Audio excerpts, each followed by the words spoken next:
Chapter 124. The familiar stench of the Victorian's basement invaded Hiram's nose. He killed a lot of boys down here. The thick walls were perfect for muffling their screams. The dirt floor made getting rid of evidence a breeze. Near total darkness engulfed him. He groaned as he stood. His body ached. His face was sore and stung where Dabney bit him. His forehead felt worse. He reached up and touched where it hurt. He felt a large bump covered with dried blood. Margaret, Hiram angrily thought, gently rubbing the tender spot. I don't know how you got control of the body, and I don't care. Letting me live was the biggest mistake of your unnatural life. He made his way to the stairwell. Lightning flashed, and the room shone with white brilliance. He cried out, covering his eyes with his forearm. As he did, he whacked his left knee painfully against the railing. Ow! Hiram cried, grabbing his knee with both hands. He lost his balance and fell into the rough stone wall. It scraped his back from his neck to his waist. Ow! Son of a... Hiram's eyes blazed. He charged up the stairs and pushed open the door to the kitchen walkway. The outer door to the barnyard was locked. He felt in his pockets for the keys, but they were missing. It was pouring rain outside. Thunder exploded in the sky. Hiram reared up and threw his shoulder into the door. The jamb splintered and tore free. The door flew open and crashed into the side of the house. Hiram charged down the stairs. He crossed the barnyard, headed for his butcher shack and a really big knife. As he approached the barn, Todd slammed into him, sending him sprawling. Hiram fell back, twisting, and plowed into the barn doors. They flew open. He tumbled inside. His face hit the cement with a smack. He slid across the wet hay, scraping the side of his cheek. Todd was on him in an instant, his fists flailing. He punched Hiram repeatedly in the face. Words poured out of his mouth. They were garbled and unintelligible until Todd jumped to his feet. You bastard! He kicked Hiram in the ribs. Hiram grunted as Todd's steel-toed boot sank into his body. His mind whirled with confusion. He tried to speak. Todd leaned back and kicked him in the face. The pain focused Hiram's thoughts. When Todd went to kick him again, Hiram was ready. He rolled toward him and grabbed his leg at the last second. He twisted it over and wrenched Todd off of his feet. Todd slapped onto the concrete. Hiram rolled on top of him and drew his fist back. He was about to punch him when lightning struck again. The illumination shone on Todd's bruised and battered features. Holy Christ, Hiram gasped. What happened to you? Todd cried, You happened to me, you sick freak! He wriggled away and got to his feet. Hiram let him stand, confused and worried. I don't understand, Todd, he said. Who did this to you? Todd spat. Chris McKee, that's who. Hiram was stunned. Chris did all of that? He asked, pointing at his ruined face. Yeah, Todd sneered. And Max Ramirez and Henry, all of McKee's punk friends. They came here looking for you because of what you did to Teddy. What are you talking about? Hiram asked, feigning ignorance. Uh-oh.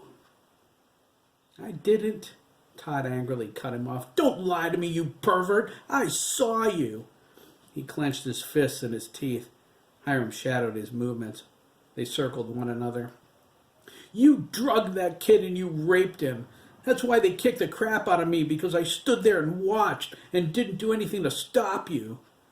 His eyes filled with hurt and betrayal. How long have you been doing this? I remember the smell of that Kool-Aid. It was the same as you used to give me. Did you molest me in my sleep too? Did you? Actually, Hiram smiled. I used to do it a lot. Todd's expression fell. You did what? Oh, God, please no. Come on, Todd, Hiram said. Get with the program. He feigned a strike. Todd jumped back. You should blame your parents, you know. It's their fault. They practically gave you to me.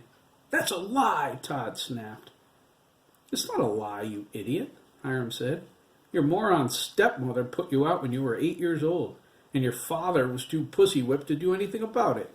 You were mine from the very first night. You don't honestly believe they didn't know, do you? They're fools, but are they that stupid? Brandy suspected. She came to see me once and told me I'd better not diddle you, since she was the one who allowed you to stay over here. She didn't want anything to come between her and your father, especially anything scandalous. Can you believe it? I mean, really, diddle? I did more than just diddle you. No! Todd screamed and lunged at him. Hiram easily stepped to the side and dodged. I don't see your problem, Todd. I drugged you. You were sleeping every time. What does it matter? You bastard, Todd cried. I was only a little kid. Hiram chuckled. I know. That was the best part. And then you brought me Frank. A little Kool-Aid and I had 2 boys for the price of 1. You were never awake, though, not like Dabney. I took him with his eyes wide open, again and again and again. Oh my God, you monster! You're too old now, Todd. I haven't touched you in months. But Frank, he's still a boy under all that hair. He smiled, just like Henry. Todd lunged at him with his fists flashing. Hiram didn't move this time. He leaned into Todd's attack and shoved him back with all of his weight. Todd crashed into the wall. He hit his lip with his hand on the way to the floor, and it opened again. Blood ran down his chin. Hiram stared at it. His hand started to twitch. Todd came up on his knees. He coughed twice and spat blood on the ground in front of him. You're through, you scumbag, Todd sneered. He glared at Hiram. I trusted you. You were like a father to me. He spat again, this time at Hiram. All you are is a twisted baby raper. He turned toward the door, struggling to stand. You're so busted it isn't... Todd never finished his sentence.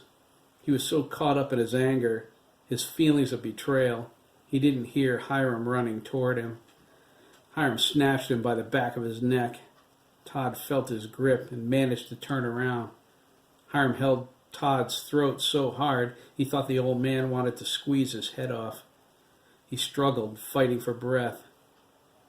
That's right, Hiram panted, his gaze locked on Todd's blood. He leaned into him and licked it away. You have no idea how long I've wanted to do this. Todd gagged. Oh, disgusting! You're sick! Hiram lifted him off the ground. And you're dead, Todd. Remember all those calves I told you I butchered? He turned Todd toward the shining slaughter hook. They weren't calves. Hiram carried Todd through the barn, holding him in the air by his neck.